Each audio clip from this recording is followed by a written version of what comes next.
ಆಚಿ ಮಸಾಲ. ಎಂತ ಅಡಿಗೆಯ ರುಚಿಯಾಗೋ ರಹಸ್ಯವು 20 ರೂಪಾಯಿ. ನಿಮ್ ಆಟೋ ಚಾಲಕರಿಗೆ ಸಮಸ್ಯೆಗಳು ಕಡಿಮೆ ಆಗಿದೆ ಜಾಸ್ತಿ ಆಗಿದೆ?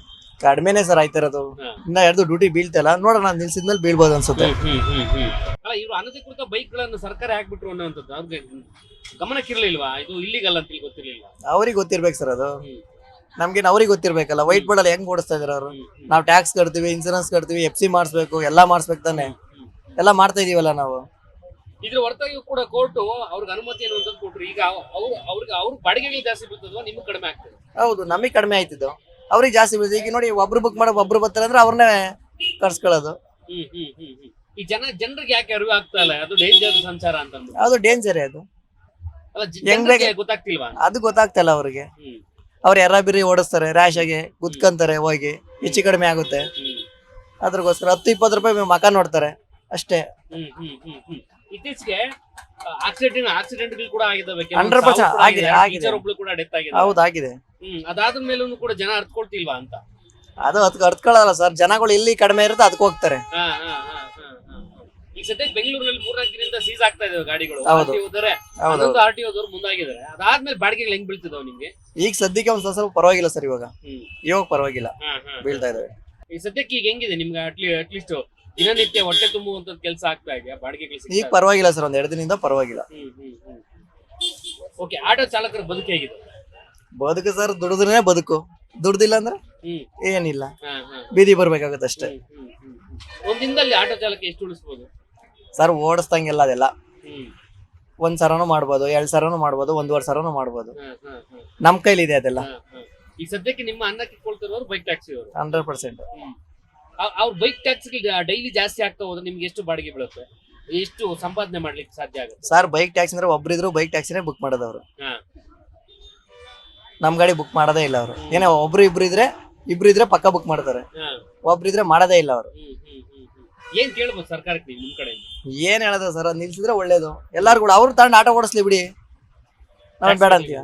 ಟ್ಯಾಕ್ಸ್ ಕಟ್ಲಿ ಅವರು, ಇನ್ಸೂರೆನ್ಸ್ ಕಟ್ಲಿ, FC ಕಟ್ಲಿ, FC ಮಾಡಿಸ್ಲಿ. 2-3 ದಿನದ ಬೈಕ್ ಟ್ಯಾಕ್ಸಿ ನೀವು ಹೋರಾಟ ಮಾಡಿದ್ದೆ, ಬಟ್ ನಿಲ್ಸಕ್ಕಿಂತ ನಿಮ್ ಯೂನಿಯನ್ಗಳಿಂದ ಆಗ್ಲೇ ಇಲ್ಲ. ಸದ್ಯಕ್ಕೆ ಈಗ ಹಿಡಿತಾ ಇದಾರೆ. ಬಾಡಿಗೆಗಳಾಗಿದ್ದಾವೆ ಆಟೋ ಚಾಲಕರಿಗೆ? ಬಾಡಿಗೆಗಳು ಆಟೋ ಚಾಲಕರಿಗೆ ಏನು ಅಂತಂದ್ರೆ ಮಳೆ ಬಂದ್ರೆ ಅಷ್ಟೇ. ಮಳೆ ಬಂದ್ರೆ ಡ್ಯೂಟಿ ಬೀಳ್ತವೆ. ಈ 2 ವೀಲರ್ ಏನು ಅಂದ್ರೆ ಆದಷ್ಟು ಕಡಿಮೆ ಆಗಿದೆ. ಈಗ ಸ್ವಲ್ಪ ಕಡಿಮೆ ಆಗಿರೋದ್ರಿಂದ ಡ್ಯೂಟಿ ಬೀಳ್ತವೆ. ಆದ್ರೆ ಮಾಡ್ಲಿ ಬೇಕಾರೆ ಅವ್ರಿಗೂ ಒಂದು ಕಾನೂನು ತರಬೇಕು. ಅವ್ರಿಗೂ ಒಂದು ಡ್ರೆಸ್ ಕೋಡ್, ಅಟ್ಲೀಸ್ಟ್ ಅವ್ರದ್ದು ಏನು ಹೊಟ್ಟೆಭಂಗ ಮಾಡ್ಲಿ. ಆಲ್ಮೋಸ್ಟ್ ನಮ್ ಕನ್ನಡದವರಿಗೆ ಕೊಡ್ಬೇಕು. ಹೊರಗಡೆಯಿಂದ ಬರ್ತಾರೆ, ಗಾಡಿ ನಂಬರ್ ಏನೋ ಇರುತ್ತೆ, ಗಾಡಿ ನಂಬರ್ ಯಾವ್ದೋ ಇರುತ್ತೆ. ಅವ್ರು ಯಾರು ಅಂತ ಏನ್ ಸೆಕ್ಯೂರಿಟಿ ಇರುತ್ತೆ ಅವ್ರ ಹತ್ರ? ಒಂದ್ DL ಇರಲ್ಲ, ಏನಿಲ್ಲ. ಈಗ ಅದು ಒಂದು ಏನು ಇರಲ್ಲ. ಅದಕ್ಕೋಸ್ಕರ ಮಾಡ್ಲಿ, ಅವ್ರ ಪಾಪ ದುಡಿಲಿ. ಅವ್ರಿಗೋಸ್ಕರ ಅವ್ರಿಗೊಂದು ಕಾನೂನು ತರಬೇಕು. ಇಲ್ಲ ಅಂದ್ರೆ ಬ್ಯಾನ್ ಮಾಡ್ಬೇಕು ಅಷ್ಟೇ. ಅಲ್ಲ, ನೀವು ಆಟೋ ಚಾಲಕರಾಗಿ ನಿಮ್ ಕಷ್ಟಗಳು ಗೊತ್ತಿದೆ. ಟ್ಯಾಕ್ಸ್ ಕಟ್ತೀರಾ, ನಿಮ್ದೇ ಆದ ಡ್ರೆಸ್ ಕೋಡ್ ಇದೆ, ಪ್ರತಿನಿತ್ಯವೂ ಕೂಡ ಹೊಟ್ಟೆ ಪಾಡಿಗೆ ದುಡಿಯುವಂತದ್ದು ಏನೋ ಆಗತ್ತೆ. ಸರ್ಕಾರದ ಮಟ್ಟದಲ್ಲಿ ನಿಮ್ದೊಂದು ದಾಖಲೆ ಇರುತ್ತೆ, ಅವ್ರದ್ದೇನಿರುತ್ತೆ? ಅದೇ, ಇಲ್ಲಾಂದ್ರೆ ನಾವು ಏನು ಟ್ಯಾಕ್ಸ್ ಕಟ್ಟಲ್ಲ, ನಾವು ಡ್ರೆಸ್ ಹಾಕಲ್ಲ, ನಮಗೂ ಒಂದು ಏನು ಕಟ್ಟಲ್ಲ, ನಾವು FC ಮಾಡ್ಸಲ್ಲ, ಏನಿಲ್ಲ, ನಾವು ಓಡಿಸ್ತೀವಿ. ಬಿಟ್ಬಿಡಿ ನಮ್ಮನ್ನ ಹಿಂಗೆ ವೈಟ್ ಬೋರ್ಡ್ ಮಾಡಿ.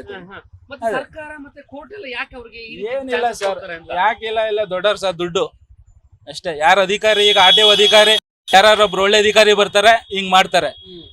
ಇನ್ನು ಬೇರೆ ಅಧಿಕಾರಿ ಬಂದಾಗ ಇದೇ ತರ ಅರಿವಾಗಲ್ವಾ? ಯಾಕಂದ್ರೆ ಇತ್ತೀಚೆಗೆ ಅಪಘಾತಗಳಾಗಿದ್ದಾವೆ. ಕೇರಳ ಹುಡುಗಿ ಬೈಕ್ ಏನು ಆಗಲ್ಲ ಸರ್, ಅವ್ರಿಗೂ ನಮ್ಗೂ ಏನು ಡಿಫ್ರೆನ್ಸ್ ಇರಲ್ಲ ಸರ್. ಅವ್ರಿಗೆ ನಮ್ಗೊಂದು 100 ರೂಪಾಯಿ ಬಿದ್ರೆ ಅವ್ರಿಗೆ 80 ರೂಪಾಯಿ ಬರುತ್ತೆ. 20 ರೂಪಾಯಿಗೋಸ್ಕರ ಜೀವ ಕಳ್ಕೊಳ್ತಾರೆ. ಖಂಡಿತ ಅದನ್ನ ಹೇಳೋದು ಅಷ್ಟೇ. ಜನರಿಗೆ ಇನ್ನು ಯಾವಾಗ ಬರುತ್ತೆ ಅಂತ ಹೇಳಿ. ಬೈಕ್ ಟ್ಯಾಕ್ಸಿ ಅನ್ನುವಂಥದ್ದೇ ಇಲ್ಲಿಗಲ್ಲು, ಬಟ್ ನಾನು ಹೋಗ್ತಿರುವಂತದ್ದು ಕೂಡ ಡೇಂಜರ್ ಅಂತ ಗೊತ್ತಾಗಲ್ಲ ಜನಗಳಿಗೆ ಅರ್ಥ ಆಗಲ್ಲ ಸರ್. ಏನು ಅವ್ರಿಗೆ ನೋವಾದಾಗಲೇ ಅವ್ರು ಅರ್ಥ ಮಾಡ್ಕೊಳ್ಳೋದು.